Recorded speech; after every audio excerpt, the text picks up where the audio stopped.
وفات ہوگی لوگوں کی اللہ کی تقدیر کے بعد، یا ظاہر سی بات ہے اللہ نے ایک تقدیر بھی لکھی ہوئی ہے اور کوئی مشکلات اور بھی آ سکتی ہیں، اس کے بعد وہ نظر بد سے ہوگی سب سے زیادہ وفات، کیونکہ لوگ بچیں گے نہیں، لوگوں کے اندر جو ہے وہ ریا اور اس طرح کی چیزیں پھیل جائیں گی، وہ ایک دوسرے کو اپنی جو ہے وہ نعمتیں بہت کھول کھول کے دکھائیں گے اور اس پہ نظریں لگا کریں گے، یہی ہو رہا ہے آج بھی، ٹھیک ہے؟ تو نظریں جو نعمتیں ہیں جن کا پتہ ہو کہ لوگ حسد کریں گے ان سے چھپانی چاہیے. اور دوسری بات ایک اور حدیث بھی ہم نے پڑھی تھی کہ ہر نعمت والے کے ساتھ جو ہے وہ لوگ حسد کرتے ہیں، ہر نعمت والے کے ساتھ حسد کیا گیا ہے، آگے بھی کیا جائے گا، پیچھے بھی کیا جائے گا اور آج بھی ہو رہا ہے وہ.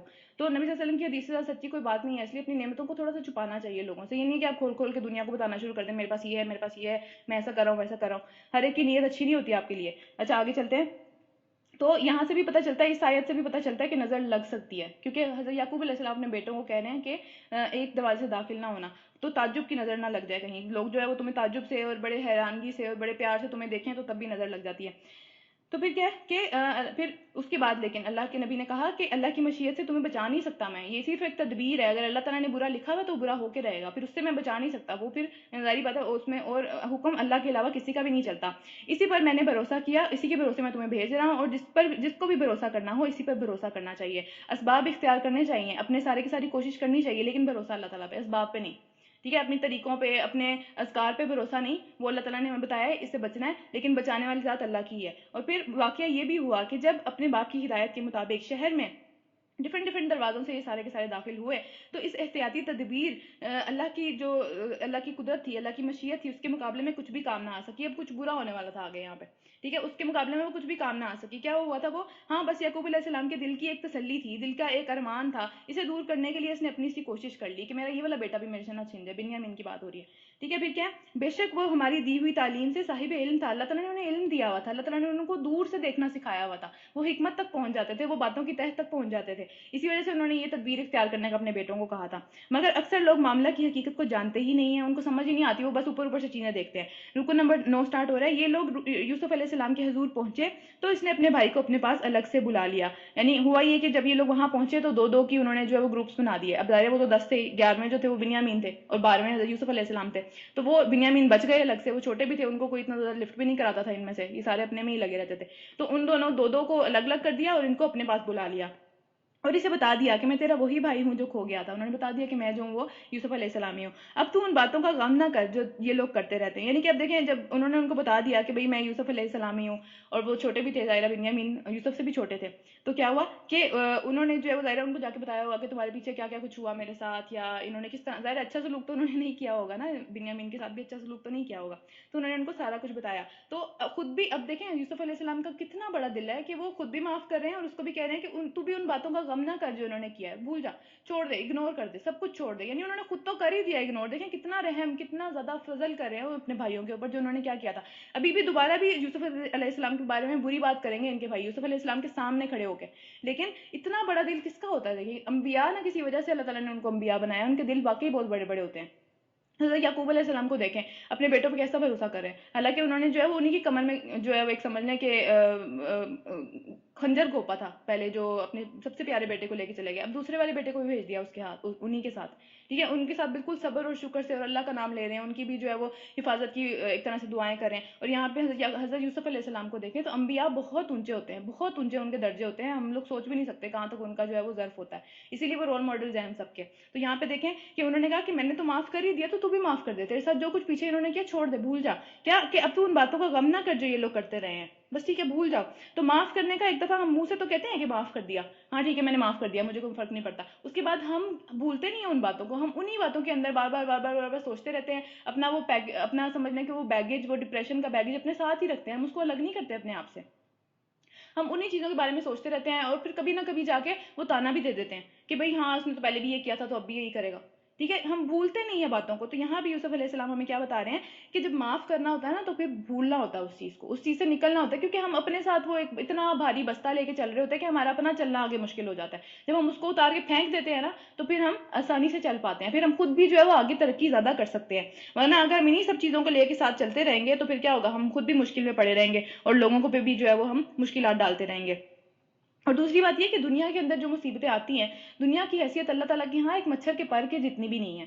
کہ ہم دیکھتے ہیں نا ایک مچھر اڑ رہا ہے، ایک پورا مچھر اور اس کا ایک چھوٹا سا پر اور، ٹھیک ہے؟ تو اس پہ ایٹیٹیوڈ بٹ یوسف علیہ السلام کا کیا ہے کہ ٹھیک ہے ایک مچھر تھا نا, زندگی کے اتنے سال تھے جو کہ اپنے باپ کے ساتھ نہیں گزار سکے, اس کے بدلے میں ایک اور مشن تھا جو یہ پورا ہو رہا تھا ادھر, تو وہ مشن ادھر سے پورا ہو گیا, تو انہوں نے اس کو بالکل اسی طرح اڑایا, ان سارے کے سارے بیہیویئرس کو, جیسے کہ مچھر کو نہیں اڑاتے منہ سے, اس طرح انہوں نے اڑایا کہ بس ٹھیک ہے مچھر ذرا ہٹ گیا, کوئی مسئلہ نہیں ہے.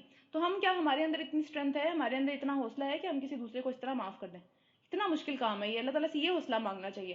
دیکھیں کتنا عالی مقام ہے ان کا اس صبر کے اندر, کس قدر انہوں نے صبر کیا, اب آگے بھی کریں گے. پھر جب یوسف علیہ السلام نے ان کے مال لدوانے کا, سارے مال ریڈی ہو گئے, سارا غلہ جو ہے وہ ریڈی ہو گیا, تو اس نے اپنے بھائی کے سامان میں اپنا پیالہ رکھ دیا. اپنا پیالہ جو ہے وہ, اپنا شاہی پیالہ جو تھا وہ ان کے بھائی کے سامان میں رکھ دیا, یعنی کہ بنیامین کے سامان میں. پھر ایک پکارنے والے نے پکار کر کہا کہ اے قافلے والو, تم چور ہو, شامت ہے تم لوگوں کی, تم چور ہو, تمہارے مال کے اندر جو ہے وہ کوئی چیز کھو گئی ہے ہماری. تو انہوں نے پلٹ کر جواب دیا, یعنی کہ قافلے والوں نے, اس کے بھائیوں نے جواب دیا کہ تمہاری کیا چیز کھو گئی ہے. سرکاری ملازموں نے کہا بادشاہ کا پیمانہ ہمیں نہیں ملتا, کہاں ہے وہ کدھر ہے وہ پیالہ جو ہے. تو پھر ان نے کہا کہ ان میں سے اسی شخص نے کہا کہ جو شخص لا کر دے گا اس کے لیے ایک اونٹ بھر غلے کا انعام ہے, اور اس کی ذمہ داری میں لیتا ہوں. یعنی انہوں نے جو ہے وہ ایک سمجھ لیں کہ اور طریقہ نکالا اس کو جو ہے وہ انعام دینے کا, ان کو اور مال دینے کا. تو بہرحال اس کی ذمہ داری میں لیتا ہوں. ان کے بھائیوں نے کہا کہ خدا کی قسم, تم تو خوب جانتے ہو کہ ہم اس ملک میں رہتے بھی نہیں ہیں, ہم یہاں فساد کرنے نہیں آئے ہیں, ہم چوریاں کرنے والے لوگ نہیں ہیں. ظاہر ہے ان کو اتنے تو وہ تھے, اتنے تو مطلب ان کی تربیت تھی کہ انہوں نے کہا کہ ہم چوریاں کرنے نہیں آتے یہاں پہ, ہم تو اپنا کام کرنے آتے ہیں. تو انہوں نے کہا کہ اچھا اگر تمہاری بات جھوٹی نکلی تو چور کی سزا کیا ہے, اگر تمہارے پاس سے ہی نکل آیا تو پھر کیا سزا ہے چور کی. تو انہوں نے کہا کہ اس کی سزا, جس کے مال میں سے وہ چیز نکلے آپ اسے اپنے پاس ہی رکھ لیں. یعنی کہ شریعت یعقوب, بنی اسرائیل کی شریعت کے اندر یہ چیز شروع سے چلتی آ رہی ہے کہ جس نے چوری کی ہے اسی کو سزا دی جائے گی. ٹھیک ہے, لیکن مصر کی جو سمجھ لیں کہ ان کا جو قانون تھا اس کے مطابق یہ سزا نہیں ہوتی تھی. اس کے مطابق انہوں نے اپنا فیصلہ بتایا کہ جو بھی لے کے آئے گا اس کو جو ہے وہ ہم ایک اور انعام دے دیں گے. لیکن بہرحال انہوں نے اپنا فیصلہ بتایا کہ ہماری شریعت میں اس طرح سے ہوتا ہے کہ جس نے چوری کی ہوتی ہے وہی جو ہے وہ اس کی سزا بھگتتا ہے. تو کیا ہوا, اور حضرت یوسف علیہ السلام کو یہ بات پتا تھی, تبھی انہوں نے اپنے چھوٹے بھائی کے مال میں جو ہے وہ پیالہ رکھوایا تھا. اچھا آگے چلتے ہیں. تو چور کی سزا کیا ہے, انہوں نے کہا اس کی سزا جس کے مال سے یہ چیز نکلے اسے آپ اپنی سزا میں رکھ لیا جائے, اس کو یہیں رکھ لیا جائے. تو ہمارے ہاں تو ظالموں کو یہی سزا دینے کا طریقہ ہے. یعنی ان کے ہاں یہ تھا, مصر کے ہاں یہ تھا کہ کسی مہمان کو رکھ نہیں سکتے تھے اپنے پاس, مہمان تھے نا یہ سارے کے سارے دور سے آئے ہوئے تھے. تو انہوں نے حضرت یوسف علیہ السلام نے یہ طریقہ اپنایا. تب یوسف علیہ السلام نے اپنے بھائی کی جیبوں کی پہلے ان سب کی تلاشی لی اور پھر اینڈ پہ بنیامین کی تلاشی لی. پھر اپنے بھائی کی جو گمشدہ چیز تھی وہ برآمد کر لی ساری کی اسی کے اندر سے, بنیامین کے سامان میں سے جو ہے وہ چیز مل گئی. اس طرح ہم نے یوسف علیہ السلام کی تائید اپنے تدبیر کے ذریعے کی. یعنی کہ یوسف علیہ السلام کو جو یہ آئیڈیا آیا, اللہ تعالیٰ کہہ رہے ہیں میں نے اس کے دماغ میں ڈالا تھا, اس کو خود نہیں آیا یہ آئیڈیا. یعنی ہم بھی سوچتے ہیں نا کہ بھائی بیٹھے بیٹھے ایک بہت فٹ قسم کا آئیڈیا, ہم کہتے ہیں واہ یار میں نے کیا آئیڈیا دیا. مطلب ہم خود اپنی بھی تعریف کر رہے ہوتے ہیں, ہم دوسروں کو بھی چاہ رہے ہوتے ہیں یار مطلب میں یہ آئیڈیا نہ دیتا تو پتہ نہیں کیا ہو جاتا. مطلب اللہ ہمارے دماغ میں وہ آئیڈیاز ڈالتا ہے, ہم کبھی اللہ کو کریڈٹ نہیں دیتے اس چیز کا. اور اللہ تعالیٰ یہاں پہ کہہ رہے ہیں کہ یوسف کی تائید, یوسف کی مدد ہم نے کی اپنے آئیڈیا سے. اس کے دماغ میں جو آئیڈیا آیا وہ میری وجہ سے آیا, اللہ تعالیٰ کہہ رہے ہیں. ٹھیک ہے, تو اللہ تعالیٰ سے کا ہر حال میں شکر ادا کرنا چاہیے. اگر ہم کسی مقام پر پہنچ جاتے ہیں ہمیں اللہ کا شکر ادا کرنا چاہیے, بجائے اس کے کہ ہم کہیں ہم نے بہت محنت کی تھی, یہ آئیڈیا تو بس میں نے اتنا سوچا اب مجھے جا کے یہ آئیڈیا ہے, دیکھا میں نے تو اس طرح کے کام کیے ہیں زندگی میں. تو یہ چیزیں مطلب اپنے آپ سے نکل آنا چاہیے. یہ اللہ تعالیٰ کی رحمت ہے ہم سب کے اوپر کہ ہم جو ہے وہ جو کچھ کر پاتے ہیں اپنی زندگی میں. اس وقت کیا اس کا یہ کام نہ تھا کہ بادشاہ کے قانون میں چوری کے سبب جو ہے وہ اپنے بھائی کو پکڑتا. میں نے پہلے بھی بتایا کہ مصر میں یہ قانون نہیں تھا. ٹھیک ہے, تو اس میں حضرت یوسف علیہ السلام کو اللہ تعالیٰ نے یہ آئیڈیا دیا. تو اللہ یہ کہ اللہ ہی ایسا چاہتا, ہم جس کے چاہتے ہیں درجے بلند کر دیتے ہیں. اور ایک علم رکھنے والا ایسا ہی ہے, اور ہر صاحب علم سے برتر اس سے اوپر بھی ایک صاحب علم ہے. یعنی کہ کبھی بھی اپنے علم کے اوپر, اپنے سمجھ کے اوپر, اپنی صلاحیتوں کے اوپر جو ہے وہ غرور نہیں کرنا چاہیے. ہم سے اوپر دنیا میں بھی لوگ موجود ہیں اور اس کے اوپر اللہ تو ہے ہی ہر ایک کے اوپر. ٹھیک ہے, تو میں جتنے مرضی میرے پاس علم ہو, میرے سے اوپر اور بھی لوگ موجود ہیں. ہر شیر کے اوپر سوا شیر موجود ہے. ٹھیک ہے, ہر نہلے پہ دہلا موجود ہے. ہر جگہ پہ یہ معاملہ اسی طرح چلتا ہے. آپ جتنا مرضی اوپر چلے جائیں, ہم ہمیشہ یہ بات سنتے ہیں کہ ٹاپ از آلویز ایمٹی. ہمیشہ ٹاپ پہ کوئی نہیں پہنچ سکتا, اس کے اوپر بھی لوگ ہوتے ہیں, اس کے اوپر بھی لوگ ہوتے ہیں, لیکن کوئی یہ نہیں کہہ سکتا کہ میں الٹیمیٹ, اب میرے اوپر کوئی نہیں ہے. ایسا نہیں ہے. ٹھیک ہے, تو ہمیشہ اوپر سے اوپر لوگ ہوتے ہیں. تو اس بات کو ماننا چاہیے, آپ جہاں مرضی پہنچ جائیں آپ سے اوپر بھی لوگ نکل آئیں گے. آپ چاہے آپ کے پاس اللہ تعالیٰ نے مال دیا ہوا ہے, آپ سے زیادہ مال والے بھی لوگ موجود ہیں. آپ کو اللہ تعالیٰ نے علم دیا ہوا ہے, آپ سے زیادہ علم والے بھی لوگ موجود ہیں. آپ کو اللہ تعالیٰ نے شہرت دی ہوئی ہے, آپ سے زیادہ شہرت والے لوگ موجود ہیں. تو ہمبل رہنا چاہیے. اس میں انسان کو یہ نہیں سوچنا چاہیے کہ میں جو پتہ نہیں کیا بن گیا ہوں, کیونکہ ہم سے بہت بہتر لوگ موجود ہیں اور ہم سے زیادہ ہمبل ہیں وہ. ٹھیک ہے، ہم سے زیادہ اللہ کے سامنے جھکے ہوئے ہیں، تو ہم کس بات کا غرور کریں؟ تو یہاں پہ اللہ تعالیٰ اسی چیز کی بات کر رہے ہیں کہ جس طرح حضرت یوسف علیہ السلام کی اللہ تعالیٰ نے بات کی کہ وہ آئیڈیا اللہ کی طرف سے آیا تھا، تو ساری صلاحیتیں ہماری اللہ کی طرف سے ہیں، صلاحیت اللہ نے دی ہوئی ہے اور اللہ نے توفیق بھی دی ہوئی ہے کہ ان کو استعمال کر پاتے ہیں، ورنہ نہ کر پائیں کیا کریں گے؟ کچھ بھی نہیں، کوئی کیا کر سکتا ہے اس بارے میں؟ پھر کیا ہے کہ ان کے بھائیوں نے کہا کہ یہ چوری کرے تو ابھی دیکھیں ان کی بات سنیں یہاں پہ. اچھا، مزے کی بات یہ ہے کہ حضرت یوسف علیہ السلام کو پہچانتے نہیں ہیں کہ یہ جو سامنے شاہ مصر کھڑے ہوئے ہیں حضرت یوسف علیہ السلام ہی ہیں، ان کے سامنے بہت اچھی اچھی باتیں ہیں، ان کے سامنے امپریشن جمانے کی کوشش کریں، لیکن یہاں کیا بات کریں؟ ان بھائیوں نے کہا یہ چوری کرے تو اس میں کوئی عجیب بات بھی نہیں ہے، اس سے پہلے اس کا بھائی یوسف بھی چوری کر چکا ہے. یوسف علیہ السلام کے سامنے کھڑے ہو کے کہہ رہے ہیں اس کا بھائی یوسف چوری کر چکا ہوا ہے، اور ان کا دل دیکھیں اتنا بڑا ان کا دل ہے. یوسف نے یہ بات سنی اور وہ پی گیا، اس نے کچھ نہیں کہا انہیں آگے سے کہ میں ہی یوسف ہوں، کس کی بات کر رہے ہو؟ ٹھیک ہے، اور حقیقت ان پر نہ کھولی، بس زیر لب اپنے منہ میں اپنے دل میں اتنا سا کہا کہ بڑے ہی برے لوگ ہو تم لوگوں سے، مطلب دیکھیں الزام لگا رہے ہیں. ایک حسد کا یہ بھی عالم ہوتا ہے نا کہ بس جان بھی چھڑا لی ہے، وہ دور بھی چلا گیا، کب کا اس کو کنویں میں پھینک دیا ہوا ہے، پھر بھی اسی سے اپنی وہ جو کلیس نہیں نکالنا ہوتا، دل کی ایک تڑپ اور ایک دل کا سکون نہیں ملتا ہے دوسروں کو باتیں سنا سنا کے بیٹھے ہوئے، تو یہ وہ نکال رہے تھے یہاں پہ بیٹھے ہوئے اپنے حسد کے اندر ہی. تو یوسف علیہ السلام یہ سارا کچھ پی گئے، انہوں نے نہیں ظاہر ہونے دیا کہ میں کون ہوں اور میں تم پہ کتنا بڑا احسان کر رہا ہوں. تو پھر کیا ہوا کہ بس زیر لب اپنے دل میں اتنا ہی کہا کہ بڑے ہی برے لوگ ہو تم، جو الزام تم مجھ پر لگا رہے ہو اس کی حقیقت خدا خوب جانتا ہے کہ میں نے ایسا کچھ نہیں کیا تھا. تم لوگ اتنی بری بری باتیں میرے بارے میں کرتے رہے ہو، پیچھے بھی کرتے رہو گے، آگے بھی کرے ہو، لیکن وہ معاف کر چکے تھے، انہوں نے مزید انہوں نے کچھ نہیں کہا. پھر کیا ہوا کہ انہوں نے کہا اچھا ابھی اس کو یوسف علیہ السلام کو بات کرے، اور اب یہاں پہ دیکھیں انہوں نے کہا حضور والا، یوسف علیہ السلام کو حضور والا بھی کہہ رہے ہیں اب. یعنی اس طرح کے لوگ کون ہوتے ہیں؟ اس طرح کے لوگ وہ ہوتے ہیں جن کو بس اپنا فائدہ چاہیے. ٹھیک ہے، جہاں ان کو وہ فائدہ ملے گا وہ وہاں میٹھے بن جائیں گے، جہاں فائدہ نہیں ملے گا، جہاں کسی سے کوئی بھی خطرہ ہوگا اس کو وہ نقصان پہنچانے پہ لگ جائیں گے، کوئی مسئلہ نہیں ہے ان کے لیے یہ. تو انہوں نے کہا حضور والا اس کا باپ بہت ہی بڑا آدمی ہے، اس کی جگہ آپ ہم میں سے کسی اور کو رکھ لیجئے. اب دائرہ پھر سے سر پہ پڑ گئی کہ باپ نے بڑا سمجھ لیں کہ ایک وہ کر کے بھیجا تھا، ایک بھروسہ کر کے بھیجا تھا، اور یہاں پہ پھر یہی معاملہ پڑ گیا.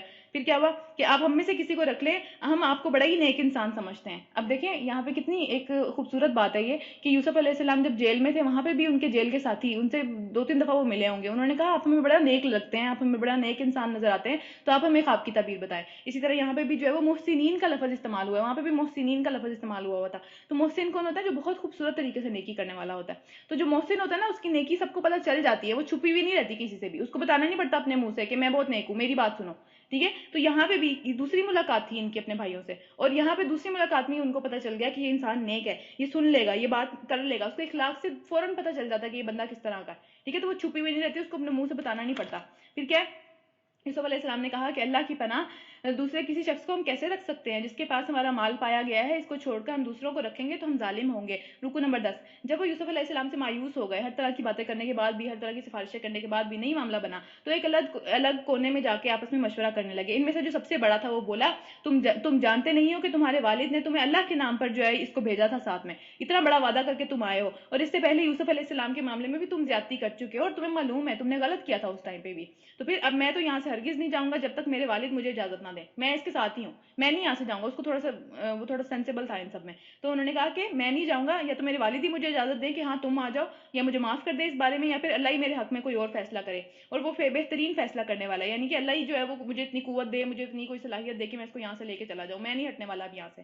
تو پھر تم سب جا کر اپنے والد سے کہو کہ ابا جان آپ کے صاحبزادے نے چوری کی ہے، ہم نے اس چوری کرتے ہوئے دیکھا نہیں ہے، مگر جو کچھ ہمیں معلوم ہوا ہے بس وہی بیان کر رہے ہیں، اور غیب کی نگہبانی تو ہم نہیں کر سکتے. یعنی کہ اس نے اگر ہم سے چھپ کے کوئی کام کر لیا تو ہم اس کی نگہبانی نہیں کر سکتے، ہمارے سامنے چوری نہیں ہوئی البتہ. تو بس اس بستی کے لوگوں سے پوچھ لیجئے جہاں ہم تھے، اس قافلے سے دریافت کر لیجئے جس کے ساتھ ہم آئے ہیں، ہم اپنے بیان میں بالکل سچے ہیں. اب سچائی ثابت کرنی پڑے گی، ظاہر ہے پہلے بھی تو جھوٹ بول چکے ہیں، تو وہی والی بات ہے. ٹھیک ہے، تو اب سچائی کا یقین دلانے کے لیے قسمیں بھی کھانی پڑیں گی. پہلے اگر سچ بولا ہوتا تو ظاہر سی بات ہے پھر یہ قسمیں نہ کھانی پڑتی، لیکن اب کھانی پڑیں گی. تو کیا ہوا کہ اب یا تو آپ اس سے پوچھ لیجئے، اس سے پوچھ لیں، اس سے پوچھ لیں. بچے بھی یہ حرکتیں کرتے ہیں نا ماں باپ کے ساتھ کہ اچھا میرا یقین نہیں ہے اس سے پوچھ لیں، میرا یقین نہیں ہے اس سے پوچھ لیں. ٹھیک ہے، تو اس طرح کی باتیں کرتے ہیں. تو باپ نے یہ داستان سن کر کہا دراصل تمہارے جو نفس ہیں تم نے اپنے آپ کے لیے ایک اور بات کو بڑا آسان بنا لیا، تم نے پھر کچھ خرابی کی ہے، تم نے پھر کچھ گڑبڑ کی ہے. یعقوب علیہ السلام نے ان کا یقین نہیں کیا اس دفعہ بھی. پھر اچھا اب دیکھیں اس کو پھر کچھ نہیں کہا، پھر کیا کہ اچھا اس پر میں صبر کروں گا اور بخوبی صبر کروں گا. یعنی اب جو ہے میں اتنا پیارا اس کے اوپر بھی صبر کروں گا، میں اس کے اوپر بھی کوئی شکوہ نہیں کروں گا، اس کے اوپر بھی اپنی زبان سے جو ہے وہ اللہ تعالیٰ کے لیے کوئی شکوہ نہیں نکالوں گا. اور پھر کیا بعید ہے کہ اللہ ان سب کو مجھ سے ملا لے. یعنی کہ ان کو 3 بیٹے اب غائب ہو گئے تھے، ایک یوسف علیہ السلام، ایک بنیامین اور ایک سب سے بڑا والا، تینوں غائب تھے. تو کیا ہوا کہ بعید نہیں کہ اللہ ان سب کو مجھ سے ملا دے، اور وہ سب کچھ جانتا ہے اور حکمت اسی کے پاس ہے. پھر انہوں نے اس کی طرف سے منہ پھیر کر بیٹھ گیا اور کہا ہائے یوسف. پھر سے یوسف کا خیال آیا. اب 2 بیٹے اور چلے گئے لیکن پھر یوسف کا خیال آیا, بہت محبت تھی ان سے, اور پھر دل ہی دل میں غم سے گھٹا جا رہا تھا, دل اتنا پریشان تھا غم سے, منہ سے نہیں لیکن اللہ کے خلاف کوئی بھی بات نکالی کہ اللہ میرے ساتھ ایسا کیوں, اللہ میں ہمیشہ میرے ساتھ ہی ہوتا ہے, اس کے پاس یہ چیزیں ہیں میرے پاس یہ چیزیں کیوں نہیں ہیں. ٹھیک ہے, ہم اس طرح کی باتیں نکالتے ہیں منہ سے, اور ان کا صبر دیکھیں, نبی کا صبر دیکھیں کہ کیا کہ وہ دل ہی دل میں غم سے گھٹا جا رہا تھا. اللہ تعالیٰ کہہ رہے ہیں نا غم سے گھٹا جا رہا تھا, وہ واقعی گھٹا جا رہا ہوگا غم سے. کیا ان کے حالات ہوں گے دل میں, 3 بیٹے غائب ہیں, سب سے پیارے 2 بیٹے اور 1 بڑا بیٹا. پھر اس کے بعد اور اس کی آنکھیں سفید ہو گئی, ان کی آنکھیں بے نور ہو گئی رو رو کے, اتنا روئے وہ, اتنا روئے کہ ان کی آنکھوں کی روشنی چلی گئی, وہ دیکھ نہیں پا رہے تھے, اندھے ہو گئے تھے وہ رو رو کے. تو پھر اچھا, اب اس میں ایک بات ہے کہ رونا جو ہے اس کا عام طور پہ ہمارے یہاں یہ ہوتا ہے, کوئی رو رہا ہوتا ہے ہم اسے سب مشورہ دیتے ہیں صبر کریں. رونے کا تعلق نہیں ہے صبر کرنے سے, صبر کرنے کا تعلق دل کے حالات سے اور منہ سے ہے, کہ آپ جو ہے وہ دل کے اندر اللہ تعالیٰ سے ہر حال کے اندر آپ کہیں کہ الحمدللہ علی کلی حال, اللہ تیرا شکر ہے, ہر حال کے اندر تیرا شکر ہے, میں منہ سے شکوہ نہیں نکالتی, میں جو ہوں تیرے سے شکوہ نہیں کرتی, مجھے پتا ہے اس میں بھی میرے لیے بہتری ہے. ٹھیک ہے, تو یہ صبر کا تعلق رونے سے نہیں ہے. نبی صلی اللہ علیہ وسلم کیا جب بیٹے کی وفات ہوئی تھی, ابراہیم کی وفات ہوئی تھی جب, تو نبی صلی اللہ علیہ وسلم بہت رو رہے تھے, اور عبد الرحمن بن عوف ان کے پاس گئے تھے, اور انہوں نے پوچھا نبی صلی اللہ علیہ وسلم آپ بھی روتے ہیں, آپ بھی اس طرح روتے ہیں؟ تو نبی صلی اللہ علیہ وسلم نے کہا کہ آنسو جو ہیں یہ تو رحمت ہے اللہ تعالیٰ کی. ٹھیک ہے, اور انہوں نے کیا کہا کہ آنکھیں اشکبار ہیں, دل غمزدہ ہے, لیکن ہم زبان سے وہی چیزیں نکالیں گے جس سے اللہ خوش ہوگا. ہم زبان سے شکوہ نہیں کریں گے, آنکھوں سے آنسو آ سکتے ہیں, دل میں بہت غم ہو سکتا ہے, لیکن آنکھوں زبان سے شکوہ نہیں ہے, بین نہیں ہے. وہاں پہ جو ہے وہ عجیب قسم کے سمجھنے کے جو بین ڈالنا شروع کر دیتی ہے خواتین عجیب قسم کا, وہ بھی نہیں ہے. ٹھیک ہے, اس طرح کا کوئی معاملہ نہیں ہے, لیکن ظاہر ہے غم تو ہو سکتا ہے, غم ہر ایک غم رسولوں کو بھی ہوا. یہاں پہ یہ دیکھیں یہ تو اندھے ہو گئے اپنے غم میں. تو پھر کیا ہوا کہ بیٹوں نے کہا کہ خدارا آپ تو بس یوسف کو ہی یاد کیے جاتے ہیں. پھر سے جو ہے وہ غصہ آ گیا انہیں یوسف علیہ السلام کے اوپر کہ ہر وقت بس انہیں کے پیچھے پڑے رہتے ہیں. پھر نوبت یہ آ گئی کہ اس کے غم میں آپ تو اپنے آپ کو بھلا ہی دیں گے, یا اپنی جان کو ہی ہلاک کر لیں گے, بس کر دیں, چھوڑ دیں اس کا پیچھا.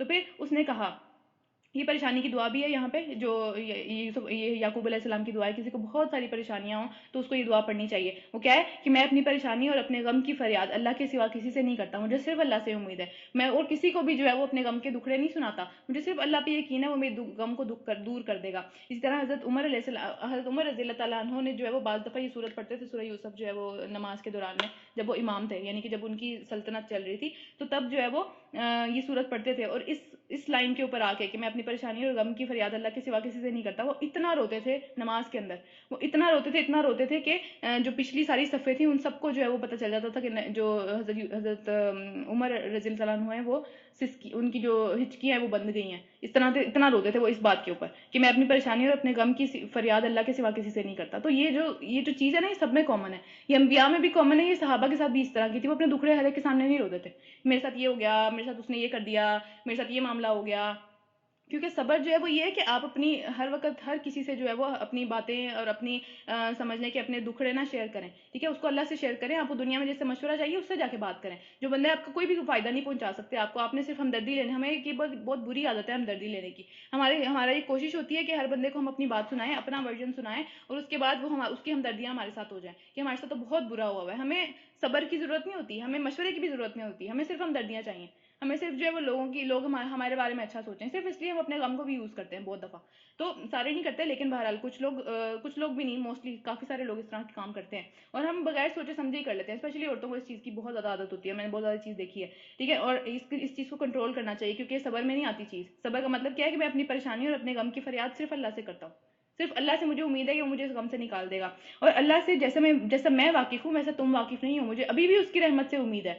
اتنا سارا میرے ساتھ مسئلہ ہو گیا, اتنے عرصے سے میں نے یوسف علیہ السلام کو نہیں دیکھا, لیکن مجھے ابھی بھی اس کے ساتھ امید ہے. تم سمجھتے ہو کہ یوسف علیہ السلام مجھے کبھی واپس نہیں ملیں گے, مجھے اللہ سے امید ہے وہ مجھے واپس ملے گا. اور وہ امید دیکھیں, اس نبی کی امید دیکھیں, آنکھیں چلی گئی ہیں رو رو کے, امید پھر بھی نہیں گئی. پھر کیا ہوا, میرے بچوں جا کر یوسف اور اس کے بھائی کی کچھ ٹو لگاؤ, اللہ کی رحمت سے مایوس نہ ہو.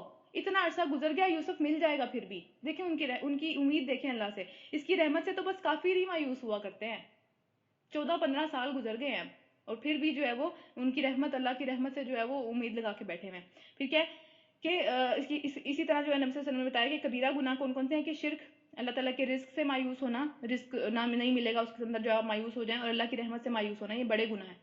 رحمت سے مایوس نہیں ہوا جا سکتا اللہ تعالیٰ کی, جتنا بڑا مرضی سخت امتحان ہے. یوسف علیہ السلام کا امتحان دیکھیں, 14-15 سال چلتا رہا, ٹھیک ہے. اس کے اندر اس کے بعد بھی یہاں پہ دیکھیں ان کے بھائی آ کے منہ پہ کس طرح کی باتیں کر رہے ہیں, پھر بھی وہ ان کو نوازے چلے جا رہے ہیں, پھر بھی اس کے اوپر صبر کرتے چلے جا رہے ہیں. تو صبر جو ہے وہ انسان کو اچھے ٹائمز تک لے آتا ہے. برے ٹائمز گزر جاتے ہیں, زندگی اسی طرح کی ہے, کبھی پہیا اوپر ہے کبھی پہیا نیچے ہے, اچھے ٹائم آ جاتے ہیں, انشاءاللہ ضرور آئیں گے. جو بھی مشکل میں ہے اچھا ٹائم آئے گا انشاءاللہ تعالیٰ ضرور, لیکن اس کے درمیان میں اپنی پریشانی اور غم کی فریاد صرف اللہ سے کرتا ہوں. ٹھیک ہے. اس کو دکھڑے رونا ہر ایک کے سامنے جا جا کے یہ اللہ کو پسند نہیں ہے, یہ صبر میں بھی نہیں آتا. ٹھیک ہے. تو صبر وہی چیز ہے کہ آپ جو ہے وہ پوری طرح سے اللہ سے اچھی امید رکھیں, امید نہ چھوڑیں بس. اور اس کے بعد کیا ہے کہ جب یہ لوگ مصر میں جا کر یوسف علیہ السلام کی پیشی میں داخل ہوئے تو انہوں نے عرض کیا کہ اے سردار با اقتدار, دیکھیں ذرا لفظ دیکھیں ان کے کہ کس طرح کے خوبصورت لفظ حضرت یوسف علیہ السلام کے لیے استعمال کریں, اور ویسے اگر پتا ہوتا کہ یوسف ہے تو پھر کیا کرتے. اور پھر ہم اور ہمارے اہل عیال سخت مصیبت میں مبتلا ہو گئے ہیں, اور ہم حقیر سی پونجی لے کر آئے ہیں, یعنی کہ وہ فدیہ لے کے آئے تھے کہ ہمارے بھائیوں کو چھوڑ دیں. تو ہم آپ ہمیں بھرپور غلہ عنایت فرمائیں اور ہم کو خیرات بھی دیں. یعنی اب ہمارے پاس اتنے پیسے بھی نہیں بچے ہیں کہ ہمیں غلہ بھی چاہیے, بھائی بھی چاہیے, اور اب کیا کریں, تو پھر ہمیں خیرات بھی دے دیں. اللہ خیرات دینے والوں کو جزا دیتا ہے. یہ سن کر یوسف علیہ السلام سے رہا نہیں گیا, بس ہو گئی اب. تو پھر کیا کہا, اس نے کہا کیا تمہیں کچھ معلوم ہے کہ تم نے یوسف اور اس کے بھائی کے ساتھ کیا کیا. تو پھر جب کہ تم نادان تھے, انہوں نے یہ نہیں کہا کہ تم نے یہ سب کچھ کیا, انہوں نے یہ نہیں کہا کہ تم نے جو ہے وہ اپنے جان بوجھ کے یہ کام کیا. انہوں نے ایک طرح سے سمجھ لیں بینیفٹ اور ڈاؤٹ نہیں دیتے کسی کو کہ ٹھیک ہے میں مان لیتا ہوں تمہیں پتا نہیں تھا, چلو اس لیے تم نے کر لیا, کوئی بات نہیں کہ تمہیں پتا نہیں تھا, تم نے غلطی سے کر لیا. ٹھیک ہے. تو اپنے دل کو بھی تسلی, ان کے دل کو بھی ایک طرح سے مجرم بنا کے وہاں کھڑا نہیں کیا. انہوں نے کہا کہ تم نادان تھے, اس وجہ سے ہو گیا تم سے یہ, کوئی بات نہیں. تو کس طرح کا معاملہ انہوں نے کیا اپنے بھائیوں کے ساتھ کہ دیکھیں اب مطلب ایک اتھارٹی بھی ہے, اتھارٹی کے ٹائم پہ معاف کرنا سب سے بڑا جو ہے وہ ایک طرح سے معاف کرنا ہوتا ہے. جب آپ بدلہ لے سکتے ہیں پھر آپ چھوڑ دیتے ہیں. تو کیا ہوا کہ انہوں نے کہا کہ اس کے بھائی کے ساتھ تم نے کیا کیا جبکہ تم نادان تھے. وہ چونک کر بولے ہاں کیا تم یوسف ہو, تم واقعی یوسف ہو. تو اس نے کہا کہ ہاں میں ہی یوسف ہوں اور یہ میرا بھائی ہے بنیامین. تو اللہ نے ہم پر احسان فرمایا. حقیقت یہ ہے کہ اگر کوئی ڈرتا رہتا ہے اللہ تعالیٰ سے اور صبر سے کام لیتا ہے تو اللہ کے ہاں ایسے نیک لوگوں کا اجر نہیں مارا جاتا. یہ وعدہ ہے اللہ تعالیٰ کا. ٹھیک ہے. صبر سے کام ہم لیں گے, ایک ٹائم آئے گا وہ صبر کام دکھا جائے گا. وہ ٹائم آئے گا جب اللہ تعالیٰ وہ اجر دے دیں گے, دنیا میں بھی اور آخرت میں تو ویسے ہی وہ اجر ہے, صبر کرنے والوں کا اجر ویسے ہی جنت ہے, یہ ہمیں پتہ ہے. پھر اس کے بعد کیا ہے کہ انہوں نے کہا بخدا تم, اب وہ مان گئے, منہ پہ بھی مان گئے, کیا کہ بخدا اللہ کی قسم تم کو اللہ نے ہم پر فضیلت بخشی ہے اور ہم واقعی خطا کار تھے, ہم واقعی اپنی غلطی مانتے ہیں کہ ہم سے خطا ہوئی. تو یوسف علیہ السلام نے کیا جواب دیا کہ آج تم پر کوئی گرفت نہیں ہے, کسی معاملے میں تم پر کوئی گرفت نہیں ہے, تمہیں نہ کوئی تانا دیا جائے گا, نہ تم سے کوئی پرانی بات کی جائے گی, پرانی ساری باتیں ختم ہو گئی, آج سے زندگی شروع ہوتی ہے اور اللہ تمہیں معاف کرے. اور یہی وہ باتیں ہیں کہ قال لا تثریب علیکم اليوم, کہ یہ آج تم پر کوئی گرفت نہیں ہے, کسی معاملے میں تم سے کوئی بات نہیں کی جائے گی اس بارے میں, جو گزر چکا وہ گزر چکا. یہی سیم بات جو تھی وہ فتح مکہ کے موقع پر نبی صلی اللہ علیہ وسلم نے مکہ والوں کو کہی تھی. انہوں نے کتنے نقصان پہنچائے تھے, انہوں نے کتنے زندگیوں کو عذاب میں پہنچایا تھا, کتنے غلاموں کو انہوں نے جو ہے وہ تنگ کیا تھا, کتنا شدید. نبی صلی اللہ علیہ وسلم کے خلاف اتنی سازشیں, بار بار جو ہے وہ جنگ کرنے کے لیے آتے چلے جا رہے تھے. تو یہی والی بات, سیم یہی لفظ جو تھے نبی صلی اللہ علیہ وسلم نے اس وقت بولے تھے جب مکہ فتح ہو گیا تھا, اور اب وہ اس پوزیشن میں تھے کہ بدلہ لے سکتے تھے. اسی طرح یوسف علیہ السلام بھی اس پوزیشن میں تھے کہ بدلہ لے سکتے تھے, لیکن نہیں لیا. انبیاء کی سنت ہے معاف کرنا, اور اس طرح معاف کرنا کہ اب پچھلی بات کا تانا بھی نہیں, چھوڑ دیں, ہو گیا جو ہو گیا. تو کیا اتنا بڑا ظرف دیکھیں, کتنا بڑا ظرف ہے سارے نبیوں کا. پھر آگے چلتے ہیں. اس نے جواب دیا آج تم پر کوئی گرفت نہیں ہے, اللہ تمہیں معاف کرے, وہ سب سے بڑھ کر معاف کرنے والا ہے. یعنی صرف خود نہیں معاف کرے, اللہ کے ہاں بھی ان کی معافی چاہ رہے ہیں. یہ نہیں کہہ رہے کہ اللہ تمہیں پوچھے گا, میں تو تمہیں معاف کرتا ہوں, تمہیں اللہ پوچھے گا, تم دیکھنا ذرا, ایسا نہیں کہا انہوں نے. پھر جاؤ یہ میری قمیض لے جاؤ اور میرے والد کے منہ پر ڈال دو, ان کی بینائی پلٹ آئے گی, اور اپنے تمام اہل عیال کو لے کر میرے پاس آ جاؤ. اب دیکھیں معاملہ قمیض سے ہی شروع ہوا تھا, قمیض والی جو تھی خون والی قمیض تھی, اس سے معاملہ شروع ہوا تھا, اور اینڈ پہ جو ختم ہو رہا ہے وہ بھی قمیض پہ ہی ختم ہو رہا ہے. آگے چلتے ہیں. رکو نمبر 11. جب یہ قافلہ مصر سے روانہ ہوا, ابھی پہنچا نہیں ہے واپس, تو مصر سے جیسے ہی روانہ ہوا تو ان کے باپ نے کنان میں, یعنی کہ کنان میں فلسطین میں جہاں وہ بیٹھے ہوئے تھے, انہوں نے کہا مجھے یوسف کی خوشبو آ رہی ہے. اب دیکھیں کہ اللہ کی یہ مصلحت کتنی بڑی ہے کہ یوسف کی خوشبو تب نہیں آئی جب وہ کچھ فاصلے پہ ہی کنویں کے اندر پڑا ہوا تھا. ٹھیک ہے. تب یوسف علیہ السلام کی خوشبو نہیں آئی. ابھی مصر میں جو ہے وہ پتہ چلا ہے کہ یوسف علیہ السلام مل گئے, اللہ نے اس کو خوشبو ڈالنا شروع کر دی, پتہ چل گیا کہ ہاں بھائی یوسف مل گیا, کہیں نہ کہیں سے یوسف کا پتہ چل گیا. تو دیکھیں یہ جو سارے کے سارے معاملات ہوتے ہیں, ہمیں کچھ چیزوں کا بہت جلدی ہمیں پتہ چل جاتا ہے. ہمارے سامنے کوئی چیز, بعض دفعہ ایسا ہوتا ہے بعض چیز جو ہے ہمارے سامنے ہی پڑی ہوتی ہے, ہمیں نظر ہی نہیں آ رہی ہوتی, اور بعض دفعہ ایسا ہوتا ہے کہ کہیں ہمیں نماز میں ایک دم سے خیال آتا ہے وہ چیز تو وہاں پہ ہے. تو اللہ کی ساری چیزیں, ہر چیز اللہ سے مانگنی چاہیے, ہر چھوٹی سے چھوٹی چیز اللہ سے مانگنی چاہیے. گم گئی یہ سوئی گم گئی, اللہ سے مانگے, وہ یاد دلا دے گا کہاں پہ. ٹھیک ہے. تو اس میں یہ نہیں سوچنا چاہیے کہ جو ہے یہ تو میرے سامنے ہی تھی, مجھے تو نظر ہی نہیں آئی, اور یہ اللہ دکھاتا ہے, اللہ نہیں دکھاتا, اللہ چھپا لیتا ہے, اللہ دکھا دیتا ہے. یہ اللہ کی مرضی ہے, اللہ جس کو چاہتا ہے وہاں پہ جو ہے وہ صلاحیت دے دیتا ہے. پھر کیا ہوا کہ میں یوسف کی خوشبو محسوس کر رہا ہوں, لیکن تم لوگ یہ نہ کہنا کہ بڑھاپے میں بڈھا سٹے آ گیا ہے.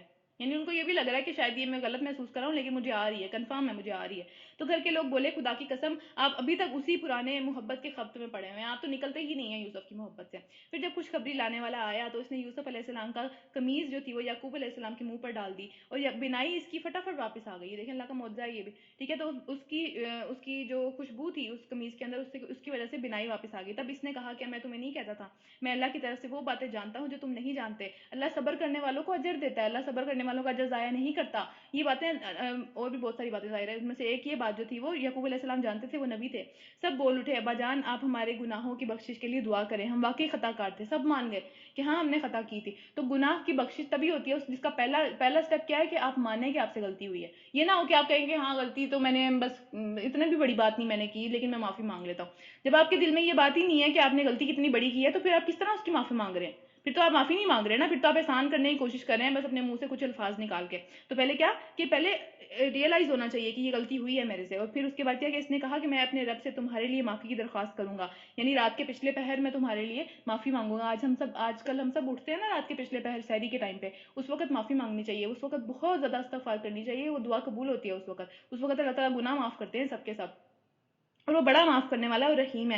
پھر جب یہ لوگ یوسف علیہ السلام کے پاس پہنچے تو اس نے اپنے والدین کو اپنے ساتھ بٹھایا، اپنے تخت پہ بٹھایا، اپنے والدین کو آنر کیا۔ تو چلو اب شہر میں چلو، اللہ نے چاہا تو امن اور چین سے رہو گے، اب تم سکون سے رہو، جہاں تمہارا دل کرتا تم رہو، ٹھیک ہے۔ تو اسی بھائی سے جس کو انہوں نے نقصان پہنچایا اسی کی وجہ سے آج عزت ملی۔ تو پھر شہر میں داخل ہونے کے بعد اس نے اپنے والدین کو اٹھا کر اپنے تخت پر بٹھایا اور سب اس کے آگے بے اختیار سجدے میں جھک گئے۔ یہ وہی والا خواب تھا جو شروع ہوا تھا، جہاں سے خواب شروع ہوا تھا یہ خواب کی تعبیر آ جائی ہے۔ تو کیا ہوا، یوسف علیہ السلام نے کہا ابا جان یہ تعبیر ہے میرے اس خواب کی جو میں نے دیکھا تھا۔ وہ 11 بھائی اس کے آگے جھکے ہوئے تھے، اور ماں باپ چاند اور سورج بھی تھے نا جو ان کے خواب میں تھے، وہ تخت پہ بیٹھے ہوئے تھے۔ تو پھر کیا ہوا کہ میرے رب نے اسے حقیقت بنا دیا، اس کا احسان ہے کہ اس نے مجھے قید خانے سے نکالا۔ وہ یہ نہیں کہہ رہے کہ میں اس قابل تھا، میرے ساتھ یہ ہوا یہ ہوا، وہ رو نہیں رہے، وہ اللہ کا احسان مان رہے ہیں ہر چیز کے اوپر کہ اللہ نے میرے پہ یہ احسان کیا کہ میں قید خانے سے نکل آیا اور آپ لوگوں کو لا کر مجھ سے ملا دیا۔ دیہات میں بیٹھے بیٹھے آپ لوگ سارے دیہات میں تھے، وہاں سے اللہ تعالیٰ آپ لوگوں کو اٹھا کے یہاں میرے پاس لے آیا اور اتنی بہترین جگہ پہ لے آیا، ہم اب مالک ہو گئے اس جگہ کے۔ اور پھر حالانکہ شیطان میرے اور میرے بھائیوں کے درمیان میں فساد ڈال چکا تھا، پہلے جو ہے انہوں نے کیا کہا کہ تم نادان تھے، تم سے غلطی ہو گئی، تم نے جو ہے وہ علم کی کمی کی وجہ سے تمہیں پتہ نہیں تھا، چلو اس لیے تم نے کر لیا۔ اور اب شیطان کو، ٹھیک ہے، اب شیطان کو، بھائیوں کو الزام نہیں دے رہے، وہ کسی بھی صورت بھائیوں کو نہیں الزام دے رہے کہ بھائیوں نے کچھ غلط کر دیا۔ انہوں نے کہا کہ بھئی ہو سکتا ہے کہ شیطان نے ان کو بھڑکا دیا تھا، اور واقعہ یہ ہے کہ میرا رب بڑے ہی غیر محسوس طریقے سے، غیر محسوس تدبیروں سے اپنی مشیت پوری کر کے رہتا ہے، ہمیں پتہ نہیں چلتا، آہستہ آہستہ ڈاٹس ملتے ہیں، آہستہ آہستہ جو ہے وہ پوری پزل تیار ہو جاتی ہے، اور اینڈ پہ جو تصویر بنتی ہے ہم حیران رہ جاتے ہیں یہ ہو رہا تھا، اس کی وجہ سے میں اتنی ساری مصیبتوں سے گزری، اس کی وجہ سے جو ہے وہ یہ سارا معاملہ ہوا۔ تو اللہ تعالیٰ کر کے رہتا ہے اس کو پورا، تو بے شک وہ علیم اور حکیم ہے۔ اے میرے رب تو نے مجھے، اب دیکھیں یہاں پہ جو ہے وہ اللہ کا شکر ادا کر رہے ہیں، اتنی پیاری دعا یہاں پہ کریں گے، اے میرے رب تو نے مجھے حکومت بخشی، مجھے تو نے باتوں کی تہہ تک پہنچنا سکھایا، مجھے تو نے جو ہے وہ صبر، ظاہر ہے باتوں کی تہہ تک کوئی انسان پہنچے گا تو صبر کرے گا چھوٹی چھوٹی چیزوں پہ، ورنہ وہ صبر نہیں کرے گا، ورنہ وہ کہے گا اوپر سے بس میں نے یہ دیکھ لیا اس کا تو یہی انجام ہے، اس کو اینڈ نظر ہی نہیں آئے گا، اس کو دور تک نظر ہی نہیں آئے گا۔ زمین اور آسمان کے بنانے والے تو ہی دنیا اور آخرت میں میرا سرپرست ہے، میرا خاتمہ اسلام پر کر، اور انجام کار میں مجھے صالحین کے ساتھ ملا، مجھے اٹھا تو صالحین کے ساتھ اٹھا، مجھے جب تو قیامت والے دن اٹھانا تو اچھے لوگوں کے ساتھ اٹھانا۔ تو یہ دعا مانگنی چاہیے ہمیشہ، اچھے اختتام کی دعا مانگنی چاہیے اللہ تعالیٰ سے، کیونکہ زندگی میں جتنی بھی چیزیں مل جائیں، حکومت مل جائے آپ کو جو ہے وہ ساری کی ساری دنیا کی نعمتیں مل جائیں، آپ کو مصر جیسی سلطنت مل جائے، پھر بھی اگر آپ جو ہے وہ مرے اختتام پہ، آپ کا اختتام جو ہے وہ اسلام کے اوپر نہیں ہوا، آپ کو جو ہے اللہ تعالیٰ نے نیک لوگوں کے ساتھ نہیں اٹھایا قیامت والے دن، اللہ نہ کرے، تو کوئی فائدہ نہیں ہے، وہ مچھر کا پر ہے، وہ مچھر کا پر اس دنیا میں ہی رہ جانا ہے، اس کے بعد جو پوری دنیا ہے وہ تو آخرت ہے، مچھر کے پر کی کیا ویلیو ہے اس آخرت کے سامنے؟ تو وہی یہ دعا ہمیشہ مانگتے رہنا چاہیے کہ اللہم توفنی مسلمن والحقنی بالصالحین، یہاں پہ یہ دعا ہے کہ اللہ تعالیٰ مجھے مسلمان مارنا اور انجام کار میں آخرت میں جب اٹھانا تو نیکوکاروں کے ساتھ اٹھانا، یہ دعا میں بھیجوں گی، یہ ہمیشہ مانگنی چاہیے۔ آگے چلتے ہیں۔ اچھا اب یہاں پہ یہ نہیں ہے کہ وہ موت مانگ رہے تھے، انہوں نے کہا کہ دنیا میں مجھے اتنی چیزیں مل گئی اب آخرت بھی ملے، ٹھیک ہے، انہوں نے آخرت کی دعا مانگی۔ تو اے نبی صلی اللہ علیہ وسلم یہ قصہ غیب کی خبروں میں سے ہے، اب نبی صلی اللہ علیہ وسلم کے پاس بات آ گئی ہے، تو جو ہم تم پر وحی کر رہے ہیں، ورنہ تم اس وقت موجود نہ تھے جب یوسف علیہ السلام کے بھائیوں نے آپس میں اتفاق کر کے سازش کی تھی، مگر خواہ تم کتنا ہی چاہو ان میں سے اکثر لوگ مان کر نہیں دینے والے، یعنی کہ یہ قصہ سن کے، سٹوری ہوتی ہے نا، سٹوری انسان کو پسند آتی ہے، اسی طرح بچوں کی بھی جب تربیت ہم کر رہے ہوتے ہیں تو اس میں سٹوری بہت اہم کردار ادا کرتی ہے، ان کو نبیوں کی سٹوریاں سنانی چاہیے، ان کو جو ہے وہ سارے کے سارے اس طرح کے واقعات سنانے چاہیے تاکہ ان کا ایمان بڑھے۔ یہ دیکھیں کتنی ساری چیزیں ہم نے اس واقعے سے سیکھی ہیں، کتنی ساری ہم نے اچھے اچھے پوائنٹس اس واقعے میں اپنے لیے لیے ہیں۔ حالانکہ کہنے کو ایک اسٹوری ہے یہ، لیکن اس کے اندر کتنی ساری ایک اللہ تعالیٰ نے تربیت کی ہے انسانوں کی، مسلمانوں کی، اس میں کتنی ساری تربیت کے پوائنٹس ہیں. تو اس لیے جو ہے وہ بچوں کی بھی تربیت جو ہے وہ اس کو انبیاء کے قصے سنانے چاہیے کہ کس طرح سے سارے معاملات ہوئے، تاکہ ان کا بھی جوش و ولولہ بڑھتا ہے اسلام کے لیے. ٹھیک ہے کہ مگر خواہ تم کتنا ہی چاہو، جو نہیں ماننے والے وہ اتنا اچھا قصہ سن کے بھی نہیں مانیں گے. پھر حالانکہ تم اس خدمت پر ان میں سے کوئی کسی سے اجرت نہیں مانگتے، تم ان سے کوئی فائدہ نہیں مانگ رہے ہو، تم انہی کا بھلا کر رہے ہو. یہ تو ایک نصیحت ہے جو دنیا والوں کے لیے عام ہے. رکو نمبر 12، زمین اور آسمان میں چاہے کتنی ہی نشانیاں ہیں جب جن پر سے یہ لوگ گزرتے رہتے ہیں اور ذرا توجہ نہیں کرتے، ہمارے ارد گرد ہر جگہ اللہ کی نشانیاں موجود ہیں. ان میں سے اکثر لوگ تو اللہ کو مانتے ہیں مگر اس طرح کہ اس کے ساتھ دوسروں کو بھی شریک ٹھہراتے ہیں. توحید کا ان کے ہاں کانسیپٹ نہیں ہے. تو یعنی اور بھی لوگوں کو جو ہے وہ اللہ کا شریک ٹھہراتے ہیں. کیا یہ مطمئن ہے کہ اللہ کے عذاب سے کوئی بلا انہیں دبوچ کر نہ لے جائے گی، یا قیامت کی گھڑی ان پر اچانک نہ آ جائے گی؟ اتنے مطمئن کیسے ہیں یہ اتنا بڑا گناہ کرنے کے بعد؟ تو تم ان سے صاف کہہ دو کہ میرا راستہ تو یہ ہے کہ میں اللہ کی طرف بلاتا ہوں، میں خود بھی پوری روشنی میں اپنا راستہ دیکھ رہا ہوں، اور میرے ساتھی بھی. جو اللہ پہ بھروسہ کرتے ہیں وہ پوری روشنی میں، ان کو اتنی زیادہ فتنوں کے اندر بھی اپنا راستہ نظر آ جاتا ہے. اللہ تعالیٰ کی رحمت آئی ہے ان کے اوپر. اور پھر اللہ پاک ہے اور شرک کرنے والوں سے میرا کوئی واسطہ نہیں. وہ کر رہے ہیں وہ اپنا عمل ان کے لیے. تو اے نبی صلی اللہ علیہ وسلم، تم سے پہلے ہم نے جو بھی پیغمبر بھیجے وہ سب کے سب انسان تھے اور مرد تھے. عورتیں پیغمبر بنا کے نہیں بھیجی گئی. یہ بہت بھاری ذمہ داری ہے. وحی کی ذمہ داری اتنی بھاری تھی. آپ ہمیں پتہ ہے کہ نبی صلی اللہ علیہ وسلم بہت زیادہ پسینہ میں شرابور ہو جاتے تھے جب وحی آتی تھی، اور اتنے بھاری ان کا جسم ہو جاتا تھا کہ ایک دفعہ حضرت ابو بکر کا جو ایک گھٹنا تھا وہ نبی صلی اللہ علیہ وسلم کے نیچے تھا. نبی صلی اللہ علیہ وسلم کا جو ہے وہ ایک ٹانگ کے نیچے ان کا گھٹنا تھا. تو کیا ہوا کہ وہ اتنا بھاری ہو گیا کہ ان کو لگا کہ جیسے ان کے اوپر پہاڑ گر گیا. اتنا زیادہ وہ بھاری ہو گیا کیونکہ یہ مشکل کام ہے. یہ عورتیں اس چیز کو برداشت نہیں کر پانا تھا ان لوگوں نے. تو اس لیے مرد اللہ تعالیٰ نے بنا کے بھیجے، اور انہیں بستیوں کے رہنے والے تھے. ہمیشہ یہی ہوا ہے کہ وہیں سے وہ مرد آیا، وہیں سے ان کے درمیان میں ساری زندگی رہا ہے وہ، اور ان کا کریکٹر ان لوگوں نے دیکھا ہے. اس کے بعد جو ہے وہ انہوں نے مخالفت کی ہے کہ جب وہ اللہ کا پیغام لے کے آیا، اور انہی کی طرف ہم وہی بھیجا کرتے ہیں. اور پھر کیا یہ لوگ زمین میں چلتے پھرتے نہیں ہیں کہ ان قوموں کا انجام انہیں نظر ہی نہ آیا جو ان سے پہلے گزر چکی ہیں؟ کتنی ساری قوموں کا اللہ تعالیٰ نے اس صورت میں ذکر کیا. تو یقیناً آخرت کا گھر ان لوگوں کے لیے اور زیادہ بہتر ہے جنہوں نے پیغمبروں کی بات مان کر اللہ سے ڈر اختیار کیا، اللہ کا تقوی اختیار کیا. کیا اب بھی تم نہیں سمجھو گے؟ یعنی اتنا بڑا قصہ اللہ تعالیٰ نے سنایا کہ کتنا اچھا ان کے ساتھ اینڈ پہ معاملہ ہو گیا. مشکلات آئیں لیکن معاملہ دیکھیں اینڈ پہ کیا ہو گیا. اور پھر اس کے بعد وہ ساری کی ساری قوم وہی رہی. مصر میں جب بہت عرصے بعد جو ہے وہ فرعون کی حکومت آئی، یہ لوگ جو ہے اپنے ایمان میں ویک ہو گئے، پھر فرعون ان کے اوپر آ گیا، اور پھر بھی اللہ ان کو نکال کے لے گیا وہاں سے. ٹھیک ہے، وہ پیچھے ہم نے پڑھا سارا کا سارا قصہ. تو یہ سارا کا سارا قصہ یہیں سے چلا تھا. یہ سارا کا سارا قصہ صبر سے شروع ہوا تھا. صبر جو تھا وہ نسلوں تک ان کو، حضرت یوسف علیہ السلام کا جو صبر تھا، حضرت یعقوب علیہ السلام کا جو صبر تھا، اس نے ان کی نسلوں کی زندگی بہتر کر دی. ان کی نسلوں میں وہ چلی وہ ساری کی ساری چیز، ان کی نسلوں کو جو ہے وہ نعمتیں ملی ان کے صبر کی وجہ سے. تو اس لیے آپ کا صبر صرف آپ کو فائدہ نہیں دیتا، آپ کی نسلوں کو بھی فائدہ دیتا ہے، آپ کے ارد گرد کے لوگوں کو بھی فائدہ دیتا ہے. اور پھر کیا ہے کہ اب بھی تم نہیں سمجھو گے. یہاں تک کہ جب پیغمبر لوگوں سے مایوس ہو گئے اور لوگوں نے بھی سمجھ لیا کہ ان سے جھوٹ بولا گیا، یعنی ان کو لگا کہ عذاب نہیں آئے گا. یہاں تک کہ جب یہ آیا، یہ معاملہ ہو گیا لوگوں کے درمیان میں کہ پیغمبر بہت مایوس ہو گئے کہ اب یہ نہیں مانیں گے. اور اسی طرح لوگوں نے بھی یہ بات سمجھ لی کہ یہ ہر وقت ہم سے جھوٹے وعدے کرتے رہتے ہیں کہ اب عذاب آئے گا، اب قیامت آئے گی. تو یکا یک ہماری مدد پیغمبروں کو پہنچ گئی. پھر جب ایسا موقع آ جاتا تھا تو ہمارا قاعدہ یہ ہے کہ جسے ہم چاہتے ہیں اسے بچا لیتے ہیں، اور مجرموں پر سے تو ہمارا عذاب ٹالا نہیں جا سکتا. جو مرضی ہو جائے ان کے اوپر آ کے رہے گا. اگلے لوگوں کے ان قصوں میں، جو پچھلے لوگ تھے جو گزر چکے، ان کے ان قصوں میں عقل اور ہوش رکھنے والوں کے لیے عبرت ہے. ہمیں سیکھنا چاہیے ان قصوں سے. یعنی فضول کی سٹوریاں نہیں ہیں، ان کے اندر بہت کچھ ہے سیکھنے کے لیے. اور یہ جو کچھ قرآن میں بیان کیا جا رہا ہے یہ گھڑی ہوئی باتیں نہیں ہیں، یہ اصلیت باتیں ہیں، یہ ہو چکا ہوا ہے سارا کچھ. اور جو کتابیں اس سے پہلے آئی ہوئی ہیں انہی کی تصدیق ہے، اور ہر چیز کی تفصیل اور ایمان لانے والوں کے لیے ہدایت اور رحمت ہے اس قرآن کے اندر. اگلی سورہ شروع کرتے ہیں. سورہ رات. رات کا مطلب ہوتا ہے جو بادلوں والا فرشتہ ہے اس کا نام ہے رات. ٹھیک ہے، تو بجلی، گڑک اور چمک اس کو رات کہتے ہیں. مدنی صورت ہے. اس کے اندر اللہ تعالیٰ بہت ساری ہماری نشانیاں دکھائیں گے اور کمپیریزن کے ساتھ دکھائیں گے. کون کون سے کمپیریزن؟ زمین، آسمان، سورج، چاند، اس طرح سے ڈفرنٹ روشنی اور اندھیرا. کمپیریزن سے جو ہے وہ عقلی دلائل سے بہت ساری چیزیں ہمیں سمجھانے کی اس کے اندر کوشش کی ہے. تو کوشش تو نہیں کی، سمجھایا ہے، ہم سمجھنے کی کوشش کر لیں تو ایک اچھی بات ہوگی. تو اللہ کے نام سے شروع کرتے ہیں جو کہ نہایت ہی مہربان اور رحم فرمانے والا ہے. الف لام میم را. یہ کتاب الہی کی آیات ہے، اور جو کچھ تمہارے رب کی طرف سے تم پر نازل کیا گیا ہے وہ عین حق ہے، وہ سچی باتیں ہیں ساری کی ساری، مگر تمہاری قوم کے اکثر لوگ نہیں مان رہے. وہی اللہ ہے جس نے آسمانوں کو ایسے سہاروں کے بغیر قائم کیا ہے جو تمہیں نظر آتے ہو. ہم کوئی چھت ڈال سکتے ہیں بغیر لینٹر کے؟ اتنا بڑا آسمان ہے، پوری زمین کے اوپر چھایا ہوا ہے، ایک سہارا نہیں ہے اس کو سہارا دینے کے لیے، اپنے آپ کھڑا ہوا ہے یہ.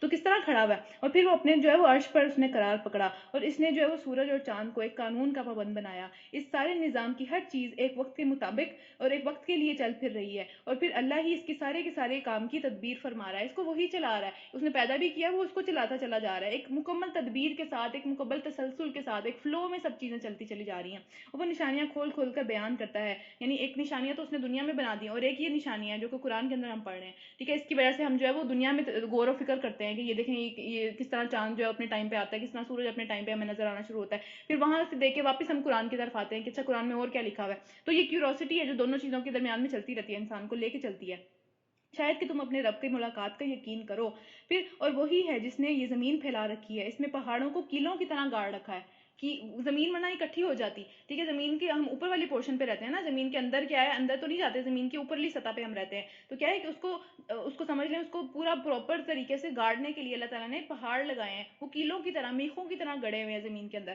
اور دریا بہا دیے، اسی نے ہر طرح کے پھلوں کے جوڑے پیدا کیے، اور وہی ہر دن پر رات طاری کرتا ہے، اس ساری چیزوں کے اندر بڑی نشانیاں ہیں ان لوگوں کے لیے جو غور و فکر سے کام لیتے ہیں، جن لوگ ان پہ غور و فکر کرتے ہیں ان کو نشانیوں کی معجزوں کی ضرورت نہیں رہتی، وہ کیا کرتے ہیں انہی کے ذریعے سے پہنچ جاتے ہیں اپنے رب کے پاس، ان کو پتہ چل جاتا ہے کہ یہ سب چیزیں ایک ہی رب چلا رہا ہے، اور دیکھو زمین میں الگ الگ خطے پائے جاتے ہیں جو کہ ایک دوسرے سے جڑے ہوئے بھی ہیں، کچھ اس طرح کے دیکھیں ذرا بر اعظموں کی اگر ہم بات کریں، ٹھیک ہے، کچھ جو ہے وہ صرف پانی پہ تیر رہے ہیں، کچھ جو ہے وہ آپس میں جڑے ہوئے ہیں، کچھ جو ہے وہ دور دور ہیں بہت زیادہ، تو یہ بر اعظموں کی یہاں بات ہو رہی ہے، اور اس کے بعد انگور کے باغ ہیں، کھیتیاں ہیں، کھجوروں کے درخت ہیں، ان میں سے کچھ اکیلے اکیلے کھڑے ہوتے ہیں، کچھ کے جھنڈ ہوتے ہیں، جھنڈ کے جھنڈ لگے ہوتے ہیں ایک جگہ پہ، کچھ اکیلے کھڑے ہوتے ہیں، پھر کیا ہے سب کو ایک ہی پانی سیراب کرتا ہے، مگر دیکھیں ایک ہی پانی ہے، ایک ہی مٹی ہے، ایک ہی آب و ہوا ہے، لیکن ان میں سے کچھ پھل جو ہیں وہ دوسروں سے بہتر ہوتے ہیں، کچھ میٹھے ہوتے ہیں، کچھ کھٹے ہوتے ہیں، کچھ جو ہے وہ خوبصورت رنگ کے ہوتے ہیں، کچھ بے رنگ ہوتے ہیں، کچھ جو ہے وہ ذائقے دار ہوتے ہیں، کچھ بے ذائقہ ہوتے ہیں، تو کسی کو اللہ تعالیٰ نے کیسا بنایا، کسی کو کیسا بنایا، ایک ہی چیز سے، ایک ہی پانی ہے، ایک ہی مٹی ہے، ایک ہی موسم ہے، ایک ہی سورج ہے، لیکن ہر ایک کی تاثیر ڈفرینٹ ہے، اسی طرح انسانوں میں بھی ہر ایک کی تاثیر ڈفرینٹ ہوتی ہے، ایک ہی چیز کے اوپر ڈفرینٹ ریئیکٹ کرتے ہیں سارے کے سارے لوگ، تو ان سب چیزوں میں بہت ساری نشانیاں ہیں ان لوگوں کے لیے جو عقل سے کام لیتے ہیں، ہم سوچتے ہی نہیں ہیں کبھی ان چیزوں کے بارے میں کہ یہ کیا کیا کچھ ہو رہا ہے، یہ ہم روز پھل کھاتے ہیں، آج کل ویسے فروٹ چاٹ ہر ایک کے گھر میں بن رہی ہے، لیکن ہم کبھی غور نہیں کرتے کہ یہ فروٹ اس فروٹ سے ڈفرینٹ کیوں ہے، کیوں اللہ تعالیٰ نے ایسا بنایا ہے، کیا مسئلہ تھا، ایک جیسے بنا دیتے ہم کیا کر لیتے ہم اس کے بھی عادی ہو جاتے ہیں، لیکن یہ ڈفرینٹ چیزیں اللہ تعالیٰ نے بنائی ہیں، ڈفرینٹ انسان بنایا ہے، ہر چیز میں سیکھنے کے لیے ہے کچھ نہ کچھ، ہر انسان سے سیکھنے کے لیے ہے کچھ نہ کچھ، ہر انسان میں کچھ نہ کچھ بہتری ہوتی ہے جس طرح ان کے اندر ہوتی ہے، چاہے پھل ہے، ہر ایک مخلوق ہے نا اللہ تعالیٰ کی، ہر ایک میں انسان نے اللہ تعالیٰ نے کسی نہ کسی طرح سے خوبصورتی رکھی ہوئی ہے، اس کو پہچاننا چاہیے، اس کے اوپر لیبل ہی لگا دینا چاہیے یہ تو بہت ہی برا ہے، ٹھیک ہے، تو یہ غلط بات ہے، آگے چلتے ہیں، اب اگر تمہیں تعجب ہے، اب اگر تمہیں تعجب کرنا ہے تو تعجب کے قابل تو وہ لوگوں کا یہ قول ہے کہ جو کہتے ہیں کہ ہم مٹی بنا کر کیا پھر سے زندہ کیے جائیں گے، یعنی یہ حیرت کی بات ہے، یہ حیرت کی بات نہیں ہے کہ اللہ تعالیٰ زندہ کر دے گا، اللہ تعالیٰ کی تو کوئی مشکل کام نہیں ہے، اتنی چیزیں اللہ تعالیٰ نے بنا دی تو یہ کیا مشکل کام ہے، پھر یہ وہ لوگ ہیں جنہوں نے اپنے رب کے ساتھ کفر کیا، یہ وہ لوگ ہیں جن کی گردنوں میں توق پڑے ہوں گے، اپنے گردنوں میں ان کے گناہوں کے توق پڑے ہوئے ہوں گے، ان سے چلا نہیں جا رہا ہوگا اپنے گناہوں کے بوجھ کی وجہ سے، اور یہ جہنمی ہے اور جہنم میں ہمیشہ رہیں گے، اللہ تعالیٰ ہم سب کو اس انجام سے محفوظ رکھے، یہ لوگ بھلائی سے پہلے برائی کے لیے جلدی میں چاہ رہے ہیں، یعنی کہ بھلائی کی طرف نہیں آ رہے، ایمان کی طرف نہیں آ رہے، چاہتے ہیں کہ عذاب آ جائے، برائی مل جائے ان کو، حالانکہ ان سے پہلے جو لوگ اس روش پر چلے ہیں ان کی عبرت ناک مثالیں گزر چکی ہیں، ان کے ساتھ آ گیا وہ معاملہ جس کا یہ اب جلدی میں چاہ رہے ہیں، حقیقت یہ ہے کہ تیرا رب لوگوں کے ساتھ ظلم کے باوجود، لوگ جو ظلم کرتے ہیں، لوگ جو شرک کرتے ہیں، لوگ جو اللہ کا حکم نہیں مانتے، ان کے باوجود ان کے ساتھ چشم پوشی سے کام لیتا ہے، اس کے باوجود معاف کر دیتا ہے، اس کے باوجود جلدی نہیں پکڑتا، اور یہ بھی حقیقت ہے کہ تیرا رب سخت سزا دینے میں بھی بڑا تیز ہے، یعنی دونوں چیزوں کے درمیان میں ہے، دونوں چیزوں کے درمیان میں ہمیشہ رہنا چاہیے، امید اور خوف کے درمیان میں، انس رضی اللہ تعالیٰ عنہ سے روایت ہے کہ رسول اللہ صلی اللہ علیہ وسلم ایک نوجوان کے پاس گئے، وہ نزاع کی حالت میں تھے، نزاع وہ والی حالت ہوتی ہے جب موت بالکل سر کے اوپر کھڑی ہوتی ہے اور اب پتہ ہوتا ہے کہ بس اب بچیں گے نہیں، اب آگے ہی جانا ہے، تو نزاع وہ والی آخری حالت ہوتی ہے، تو وہ نزاع کی حالت میں تھے، تو نبی صلی اللہ علیہ وسلم نے ان سے پوچھا کہ تم خود کو کیسا پا رہے ہو، کیسا لگ رہا ہے تمہیں، کیسا محسوس ہو رہا ہے، تو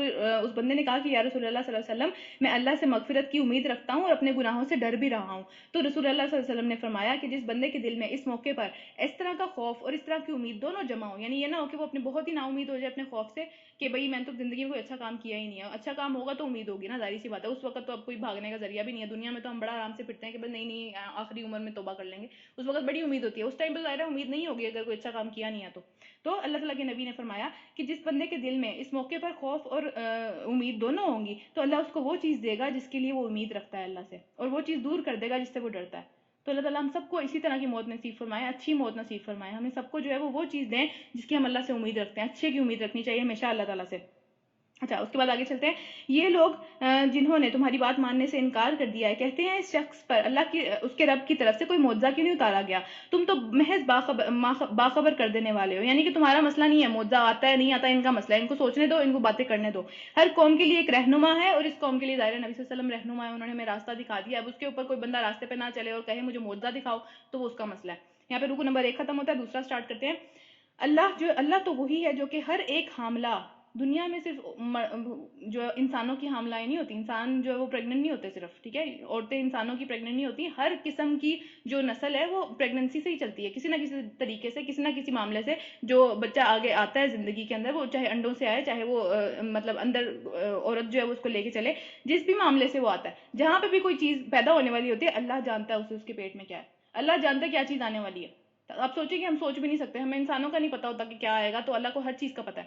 اور پھر جو کچھ اس میں بنتا ہے وہ اسے بھی جانتا ہے, جو کچھ کمی بیشی اس میں رہ جاتی ہے وہ اس سے بھی باخبر ہے. یار کہ جو بھی کمی بیشی رہ جاتی ہے انسانوں کو نہیں پتا چلتا, بہت لیٹ جا کے پتا چلتا ہے, یا پھر جب بچہ پیدا ہو جاتا ہے تب پتا چلتا ہے, اللہ کو پہلے ہی پتا ہوتا ہے.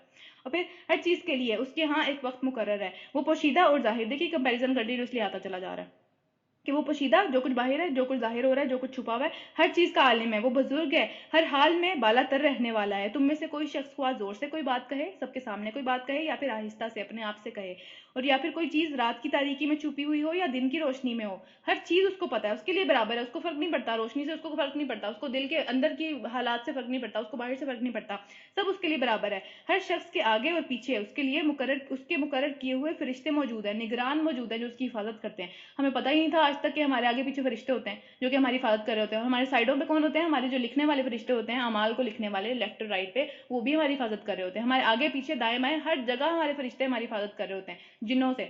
تو اسی طرح جو ہے وہ مجاہد کہتے ہیں کہ ہر انسان پر ایک فرشتہ مقرر ہے جو نیند کی حالت میں جاگتے سوتے ہر حال میں اس کی حفاظت کرتا ہے. اور اسی طرح ایک اور جو ہے وہ صحابی نے بتایا ہمیں کہ اگر اللہ نے فرشتے مقرر نہ کیے ہوتے تو جو ہماری ہر وقت حفاظت کر رہے ہوتے ہیں, چاہے ہم کسی کے ساتھ ہوں, چاہے ہم اکیلے ہوں, چاہے ہم جو ہے وہ خلوت میں ہوں, چاہے ہم جو بھی معاملات کر رہے ہوں, اس میں ہر وقت ہمارے فرشتے ہماری حفاظت کر رہے ہوتے ہیں. اگر وہ نہ مقرر کیے ہوتے تو جن تمہیں اچک کے لے جاتے, جن ہمارا وہ حال کرتے کہ ہم یاد رکھتے, ٹھیک ہے, کیونکہ ان کو اللہ تعالیٰ نے بہت طاقت دی ہوئی ہے ہمارے اوپر. تو ہمیشہ جو حفاظت ہم جس سکون میں رہ رہے ہوتے ہیں دنیا کے اندر, وہ اس وجہ سے ہے کیونکہ 4 فرشتے ہماری حفاظت کر رہے ہوتے ہیں آگے پیچھے دائیں بائیں. اور وہ کس کس چیز کی حفاظت کر رہے ہوتے ہیں, جنات سے, کیڑوں مکوڑوں سے, خطرات سے, مشکلات سے. ظاہر ہے وہ جو چیزیں اللہ تعالیٰ نے ہماری قسمت میں لکھ دی ہیں وہ تو آنی ہی ہے, ظاہر ہے وہ تو آئیں گی, ٹھیک ہے. اور اس کے علاوہ جو سارے کے سارے بری چیزیں لکھی ہوئی ہیں وہ تو آ کے رہیں گی, لیکن عام طور پہ اس کے علاوہ جتنی چیزیں ہیں وہ ساری کی ساری چیزیں کسے یہ فرشتے ہماری حفاظت کر رہے ہوتے ہیں. تو اللہ کا کتنا شکر ہے, ہمیں پتہ بھی نہیں ہے. اس طرح ہمیں پتہ چلتا ہے کہ آنکھ کے پردے کی بھی فرشتے حفاظت کر رہے ہوتے ہیں, آنکھ کی فوراً سے پہلے ہم آنکھ جھپک لیتے ہیں, کوئی چیز ہماری آنکھ کو اپروچ بھی کرے ہم فوراً سے پہلے آنکھ جھپک لیتے ہیں, چاہے ہمیں نظر آتی ہو چاہے نہ نظر آتی ہو, ٹھیک ہے. تو اس وجہ سے وہ فرشتے آنکھ کی حفاظت کر رہے ہوتے ہیں. تو ہر چیز کے لیے اللہ تعالیٰ نے ہمارے لیے فرشتے مقرر کیے ہیں جو کہ ہماری حفاظت کرتے ہیں. تو پھر کیا کہ وہ حفاظت کر رہے ہیں جو اللہ کے حکم سے اس کی دیکھ بھال کر رہے ہیں, ہر انسان کی. حقیقت یہ ہے کہ اللہ کسی قوم کے حالات کو تب تک نہیں بدلتا جب تک کہ وہ قوم خود اپنے آپ کو نہیں بدلتی. یعنی اگر کسی کو اللہ تعالیٰ نے کوئی نعمت دی ہوئی ہے تو اللہ تعالیٰ وہ نعمت اس سے تب تک واپس نہیں لیتا جب تک کہ وہ قوم گناہ کر کے اس قابل نہیں ہو جاتی کہ اس سے وہ نعمت واپس لے لی جائے. یا پھر اگر کوئی قوم گناہوں میں پڑی ہوئی ہے اور وہ توبہ کر لیتی ہے تو پھر اللہ تعالیٰ وہ نعمت بھی واپس کر دیتے ہیں, ان کی توبہ والی, ان کی گناہ والی حالت سے اس کو واپس لے آتے ہیں اس استغفار کی وجہ سے, کیونکہ انہوں نے اپنی حالت چینج کر لی. اور پھر کیا ہوا, اور جب اللہ کسی قوم کی شامت لانے کا فیصلہ کر لیتا ہے, کوئی عذاب کا فیصلہ کر لیتا ہے, تو پھر وہ کسی کے ٹالے سے نہیں ٹلتی, جتنا مرضی لوگ کوشش کر لیں اس کو ٹالنے کی. نہ اللہ کے مقابلے میں ایسی قوم کا کوئی حامی و مددگار ہو سکتا ہے, جو مرضی کوشش کر لے. پھر کیا وہی ہے جو تمہارے سامنے بجلیاں چمکاتا ہے, جسے دیکھ کر تمہیں اندیشے بھی لاحق ہوتے ہیں اور امید بھی بنتی ہے. یعنی تمہیں لگتا ہے کہ اچھا بارش آنے والی ہو, ایک اچھی امید بھی ہوتی ہے, پھر یہ بھی ڈر ہوتا ہے کہ بھئی ہمارے پہ یہ نہ آ کے گر جائیے, ٹھیک ہے. تو پھر کیا وہی ہے جو پانی سے لدے ہوئے بادلوں کو اٹھا کر لاتا ہے, اور بادلوں کی گرج جو یہاں پہ رات کا لفظ استعمال ہوا, ٹھیک ہے, یہ وہ لفظ ہے جس کا نام ہے سورت کے آگے. اچھا, بادلوں کی گرج اس کی حمد کے ساتھ اس کی پاکی بیان کرتی ہے. یعنی بادل جو ہے وہ اپنی گرج اور چمک کے ساتھ جو ہے وہ پاکی بیان کر رہے ہیں, اور فرشتے اس کی ہیبت سے لرزتے ہوئے اس کی تسبیح بیان کریں. یعنی ہر چیز دنیا کی جو ہے وہ اللہ کی تسبیح بیان کری ہے, چاہے اس کا جو بھی طریقہ ہے اسے وہ تسبیح بیان کری ہے. وہ کڑکتی ہوئی بجلیوں کو بھیجتا ہے اور بعض اوقات انہیں جس پر چاہتا ہے عین اس حالت میں گرا دیتا ہے جب لوگ اللہ کے بارے میں جھگڑا کر رہے ہوتے ہیں, جب لوگ اپنے ہی معاملوں میں لگے ہوئے ہوتے ہیں, بے خبر ہوتے ہیں, ان کے اوپر وہ عذاب بن کے ٹوٹ پڑتی ہے وہی والی بجلی, جس کو ہم سمجھتے ہیں کہ جو ہمیں دیکھنے میں بھی کبھی کبھی خوبصورت لگتی ہے, کبھی کبھی ہم اس سے ڈرے ہوتے ہیں, کبھی کبھی ہم اس سے امید لگا رہے ہوتے ہیں کہ اچھا بارش آئے گی, تو پھر واقعہ اس کی چال بڑی زبردست ہے, اس سے بچا نہیں جا سکتا. تو اسے بنا کے ہی رکھنی چاہیے، اللہ سے بنا کے رکھنی چاہیے، تو وہ ہم اس قابل نہیں ہے کہ اس سے جو ہے وہ دشمنی مول لے لے. پھر کیا اسی کو پکارنا برحق ہے، اسی کو پکارنا چاہیے. رہی وہ دوسری ہستیاں جن کو اللہ کو چھوڑ کر یہ لوگ پکارتے ہیں، تو وہ ان کی دعاؤں کا جواب نہیں دے سکتے. انہیں پکارنا تو ایسا ہے جیسے کوئی شخص پانی کی طرف ہاتھ پھیلا کر اس کو حکم دے کہ میرے منہ تک پہنچ جا. کبھی پہنچتا ہے وہ پانی خود اپنے آپ؟ کبھی بھی نہیں پہنچتا، ہمیں خود ہی جا کے وہ اٹھا کے لینا پڑتا ہے. تو یہی والا حالات ہیں اگر ہم بتوں کو پکارتے ہیں یا اللہ کے سوا کسی اور کو پکارتے ہیں، کسی انسان سے بھی مدد مانگتے ہیں، تو اللہ کی مدد کے بغیر وہ مدد ہماری کر نہیں سکتا. تو حالانکہ پانی اس تک کبھی پہنچنے والا نہیں ہے. بس اسی طرح جو ہے وہ کافروں کی دعائیں کا کچھ بھی ان کا نہیں ہوتا، مگر ایک جو ہے وہ تیر جو کبھی اپنے نشانے پہ نہیں پہنچے گا. وہ ایک اس طرح کا تیر لگا رہے ہیں جو کہ اپنے بتوں سے مانگ مانگ کے، کہ جو کہ کبھی بھی نشانے پر نہیں پہنچے گا، وہ دے ہی نہیں سکتے، وہ اس قابل ہی نہیں ہے کہ دیں. تو وہی اللہ ہے جس کو زمین اور آسمان کی ہر چیز چاروں ناچار سجدہ کر رہی ہے، چاہتے ہوئے یا نہ چاہتے ہوئے. جیسے بھی دل ہے سجدہ اسی کو ہو رہا ہے. صرف انسان ہی نہیں کرتا، انسان نے ہی دوسرے لوگ بنائے ہوئے ہیں یا جنات نے. اس کے علاوہ جو دو قومیں اللہ تعالیٰ نے دنیا میں پیدا کی ہیں، دو سمجھ لیں اسپیشیز اللہ تعالیٰ نے دنیا میں پیدا کی ہیں، جن کو اختیار دیا ہے، ان کو صرف کہا ہے کہ اپنے اختیار سے سجدہ کرو، اپنی مرضی سے سجدہ کرو. انہوں نے سجدہ نہیں کیا تو پھر ان کی شامت آئے گی. باقی تو ایسی ہر کوئی کر رہا ہے، اللہ کو ضرورت نہیں ہے اس سجدے کی، ہمیں ضرورت ہے. پھر کیا ہوا؟ سجدہ کری ہے. اور ان سب چیزوں کے سائے صبح شام اللہ کے آگے جھکتے ہیں. سائے بھی جھکتے ہیں، دیکھیں ذرا، سائے بھی جھکتے ہیں اور وہ چیزیں جھکتی ہیں تو ظاہر ہے پھر سائے بھی جھکتے ہیں. تو یہاں پہ جو ہے وہ سجدہ ہے، سجدہ تلاوت ہے. یہاں پہ ہمیں سجدہ کرنا، ہمیں بھی کرنا چاہیے جیسے ساری چیزیں لوگ سجدہ کریں. تو ہم نے پیچھے بھی ذکر کیا تھا سجدہ تلاوت کس طرح کرتے ہیں، کہ اللہ اکبر کہہ کے جو ہے وہ ہم سجدے میں جاتے ہیں. کہیں پہ بھی جا سکتے ہیں، بیٹھے بیٹھے کرسی پہ بھی ایک نیچے جھک سکتے ہیں. اور ضروری نہیں ہے کہ جو ہے وہ کعبہ کی طرف منہ ہو، جہاں پہ بیٹھے ہوئے ہیں، دوپٹہ نہیں لیا ہوا جیسے بھی معاملات ہیں اس طرح سجدہ کیا جا سکتا ہے. اگر کوئی جگہ نہ ملے تو لوگوں کے اوپر بھی سجدہ کیا جا سکتا ہے، کوئی مسئلہ نہیں ہے اس میں. یہ صرف سجدہ تعظیمی ہے، جیسے سب جھکتے ہیں ویسے ہی ہم بھی جھک رہے ہیں. تو ہم سارے سب سے پہلے سجدہ کر لیتے ہیں اللہ کے سامنے، اور اس کے اندر وہی چیزیں پڑھنی ہیں جو کہ ہم سجدے میں پڑھتے ہیں، اور اٹھتے ہوئے اللہ اکبر نہیں کہنا. ٹھیک ہے، یہ طریقہ ہے. چلیں پہلے سجدہ کر لیتے ہیں.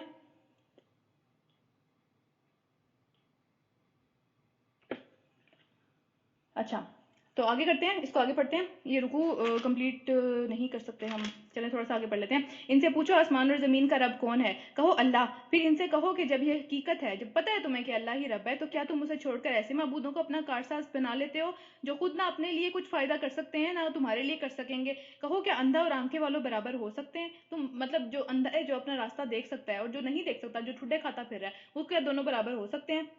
کیا روشنی اور اندھیرے برابر ہو سکتے ہیں؟ دیکھیں کنٹینیوسلی کمپیریزن آ رہا ہے اس پوری صورت میں، صرف کمپیریزن ہے. کمپیریزن کی سوچو یہ دونوں چیزیں الگ الگ کیوں ہیں، تم کس کی طرف ہو، کون ہے اس کو بنانے والا جو اتنا واضح قسم کا کنٹراسٹ بنا دیا دونوں چیزوں کے درمیان میں. اور اگر ایسا نہیں ہے تو کیا ان کے ٹھہرائے ہوئے شریکوں نے بھی اللہ کی طرح کچھ پیدا کیا ہے؟ اللہ نے تو یہ سب کچھ پیدا کیا جس کی اللہ تعالیٰ نے یہاں پہ بات کی، اور اس کے علاوہ بھی بہت کچھ پیدا کیا.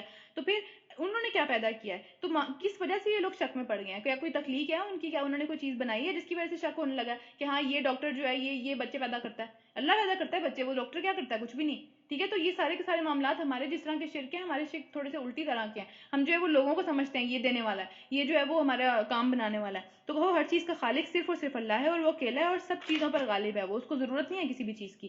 پھر اللہ نے آسمان سے پانی برسایا اور ہر ندی نالا اپنے ظرف کے مطابق. اچھا چلیں اس کو جو ہم پیچھے ہی ختم کرتے ہیں، آگے ڈیٹیل آئے گی ورنہ اس کو یہیں پہ ختم کرتے ہیں. سب پر غالب ہے. آیت نمبر 21 ہے یہ کہ 12 ہے؟ 16 ہے. ہاں، آیت نمبر 16 تک اس کو ختم کرتے ہیں. انشاءاللہ تعالیٰ آگے بعد میں پڑھیں گے. ربنا تقبل منا انک انت السمیع العلیم وتب علینا انک انت التواب الرحیم.